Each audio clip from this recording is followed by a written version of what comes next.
Hello students, welcome back to your wonderful channel SG Tutorial.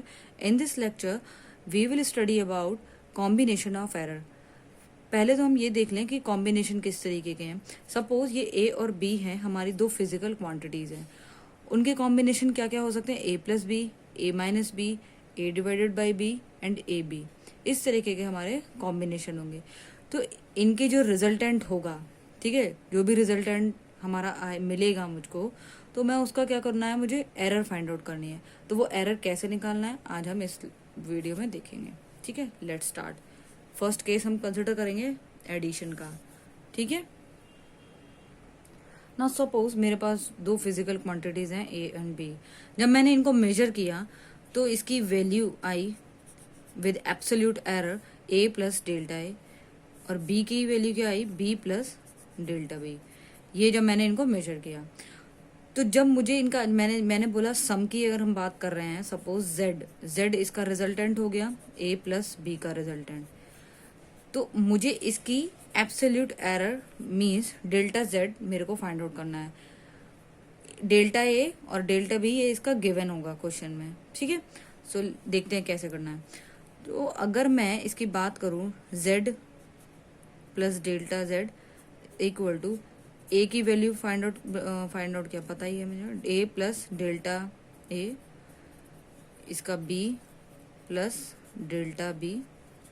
ठीक है, इसको मैंने एक साथ लिख लिया, ए प्लस बी इन दो टर्म्स को, और एब्सोल्यूट एरर वाले टर्म्स को मैंने एक साथ लिख लिया, delta A plus delta B.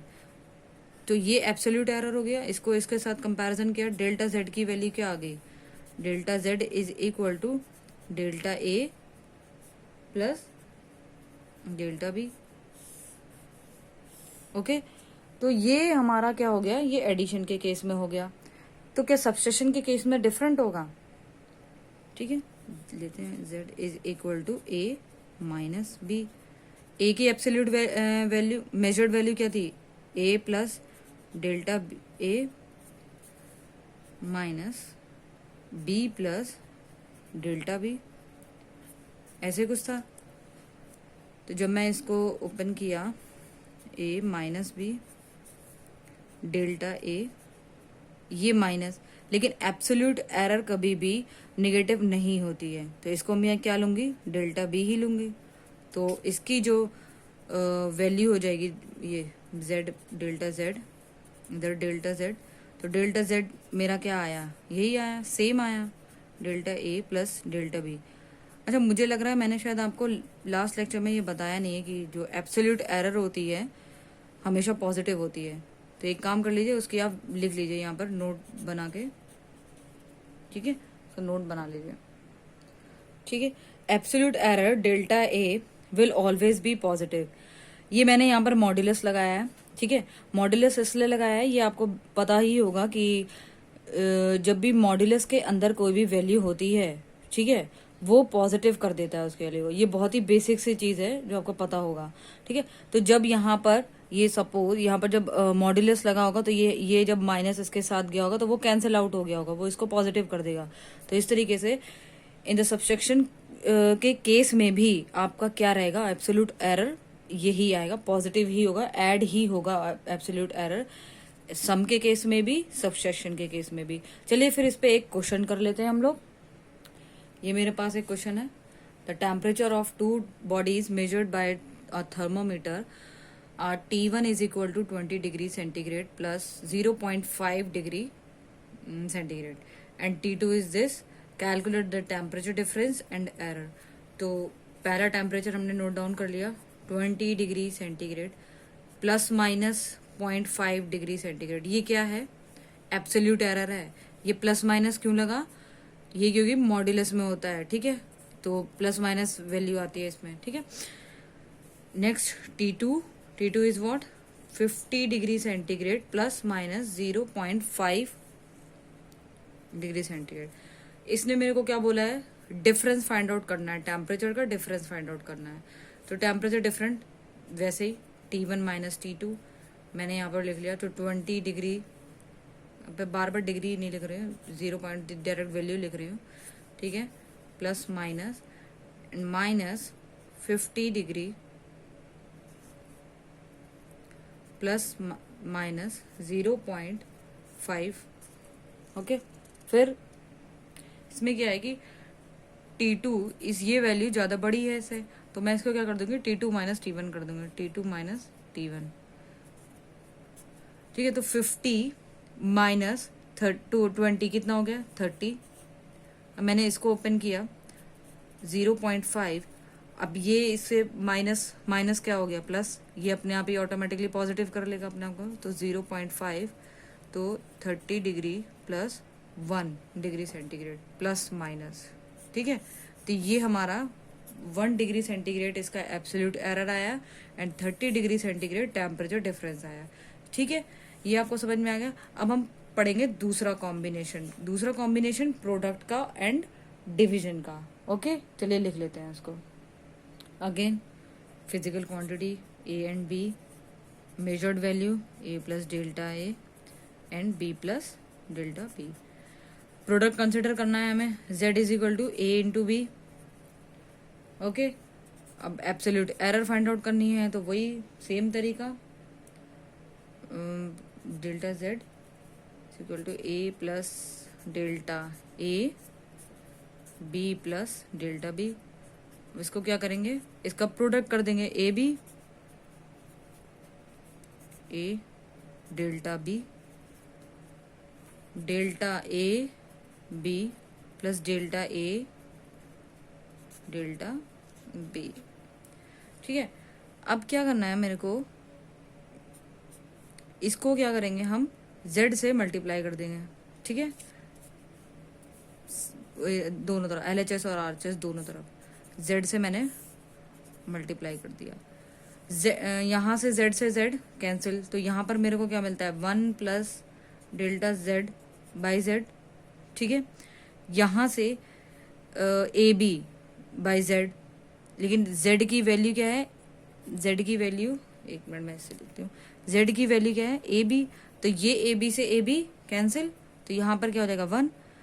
यहाँ पर क्या है, ए बी, ए से ए कैंसिल, तो प्लस मेरे पास क्या मिलता है, डेल्टा बी बाई बी, ये वाला ए से ए कैंसिल। ठीक है, फिर यहाँ पर बी से बी कैंसिल, ये delta A by delta A, और ए बचता है मेरे पास। ठीक है, ये यहाँ पर delta A by A delta B by B. ठीक है, ये 1 से 1 कैंसिल हो जाएगा। अब लेकिन ये जो हमारी वैल्यूज हैं ये बहुत ही स्मॉल हैं, तो इसको हम नेगलेक्ट कर देंगे, नेगलेक्ट करना है। दीज टर्म्स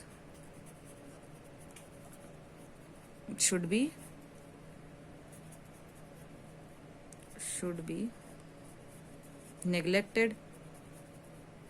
ओके, बचता क्या है मेरे पास अब, delta z divided by z, delta, ये पहले लिख लेती हूँ मैं, delta a divided by a, delta b divided by b। तो ये मेरे पास आ गया रिजल्ट किसका, प्रोडक्ट का।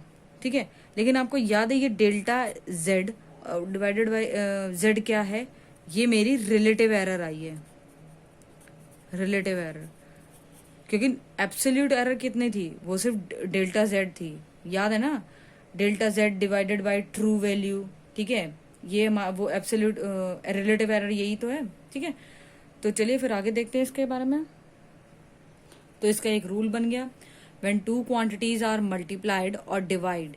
ठीक है, जब दो क्वांटिटीज हमारी मल्टीप्लाई होती हैं और डिवाइड होती हैं तो उनका जो relative error delta A by A, जो रिलेटिव एरर है इन द रिजल्ट। ठीक है, इसका जो रिजल्ट क्या है, sum of relative errors in the multipliers. ठीक है, मल्टीप्लायर्स के जो रिलेटिव एरर है delta A by A, B का relative error delta B by B, इसका सम है।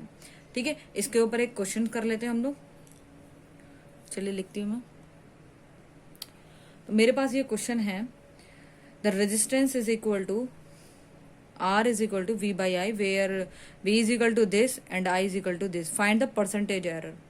ठीक है, अभी मैंने उससे पहले क्या बात करी थी, रिलेटिव एरर की, प्रोडक्ट और मल्टीप्लिकेशन के केस में, प्रोडक्ट और मल्टीप्लिकेशन या क्वोशिएंट डिवीजन के केस में। ठीक है, मैंने क्या बोला था, रिलेटिव एरर ऐड हो जाती हैं, तो रिलेटिव एरर ये क्या है, रिलेटिव एरर। लेकिन यहाँ पर जब बात कर रहा है परसेंटेज एरर की, तो हम इसको क्या कंसिडर कर लेंगे, परसेंटेज एरर गिवन है हमें, ठीक है। तो ये जब ऑलरेडी हमें v का परसेंटेज एरर हमें दे रखा है 5%, i का परसेंटेज एरर हमें दे रखा है 0.2%, 0.2% गिवन है हमको, तो हमने अभी ऊपर इसके लिए फॉर्मूला पढ़ा था डेल्टा z, ये किसके लिए था अभी तक, रिलेटिव एरर के लिए, ठीक है। तो जब अगर मैं टोटल यहाँ पे इंटू 100 कर दूँ, यहाँ पर 100 कर दूँ, तो ये हमारा क्या बन जाएगा, परसेंटेज एरर। तो इस तरीके से ये दोनों हमारे क्या हो गए, इनको हम डायरेक्टली ऐड कर देंगे 5 + 0.2 समथिंग, तो हमारे पास टोटल आर में परसेंटेज एरर क्या आ जाएगी, 5.2%, ठीक है, ये आर है, ठीक है। तो ये इतना समझ में आ गया। अब हम लोग नेक्स्ट थर्ड केस को कंसिडर करेंगे, चलिए देखते हैं उसको।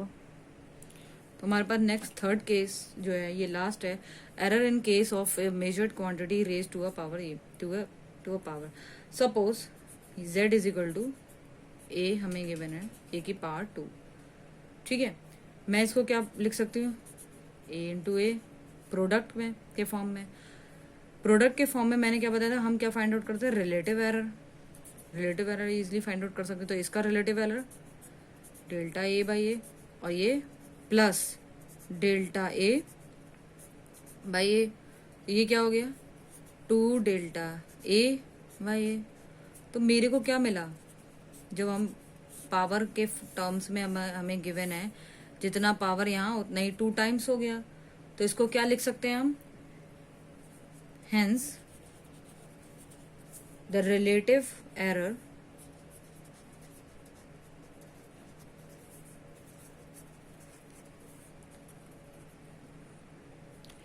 hence the relative error in a square is 2 times the error in a, ठीक है। जितना पावर उतना ही उसका मल्टीप्लाई हो जाता है, ठीक है। तो इसका जनरल फॉर्मूला क्या लिख सकते हैं हम, इसको जनरल केस में क्या कर सकते हैं, suppose z is equal to आपको गिवन है a की पावर p, b की पावर q, c की पावर r। तो इसको क्या लिख सकते हैं, रिलेटिव एरर इसकी क्या, p times of delta A by A, ये रिलेटिव एरर किसकी, a की, plus q times delta b divided by b, ये क्या है, रिलेटिव एरर ऑफ b। इसी तरीके से जितनी पावर उतना प्रोडक्ट कर देंगे, मल्टीप्लाई कर देंगे, r into delta c by c, ये आपका एक जनरल टर्म है। इसके ऊपर एक क्वेश्चन कर लेते हैं, ठीक है। ये मेरे पास एक क्वेश्चन है, z इज इक्वल टू, इसको अलग से भी लिख लेती हूँ, a की पावर 4, b की power 1/3 divided by c, d की पावर 3/2। इसका हमें रिलेटिव एरर फाइंड आउट करना है। तो रिलेटिव एरर क्या होता है, डेल्टा z अपॉन z मेरे को फाइंड आउट करना है। मैंने क्या बताया था, जितना पावर उतना product, 4 times delta a by A, ये a का रिलेटिव एरर, प्लस जितनी पावर, ये क्या हो जाएगा 1/3 delta b by b, same with c, c की पावर कितनी है 1 है, तो 1 टाइम्स, ठीक है, 1 टाइम्स ऑफ डेल्टा c, या फिर मैं लिखूं भी नहीं तो भी चलेगा, प्लस d की पावर कितनी 3/2 डेल्टा d बाई d, ठीक है, ये इसका आंसर है। तो यहाँ पर ये आज हमारा कॉम्बिनेशन ऑफ एरर खत्म होता है। नेक्स्ट चैप्टर में हम सिग्निफिकेंट नंबर्स पढ़ेंगे। तब तक के लिए बाय बाय, टेक केयर।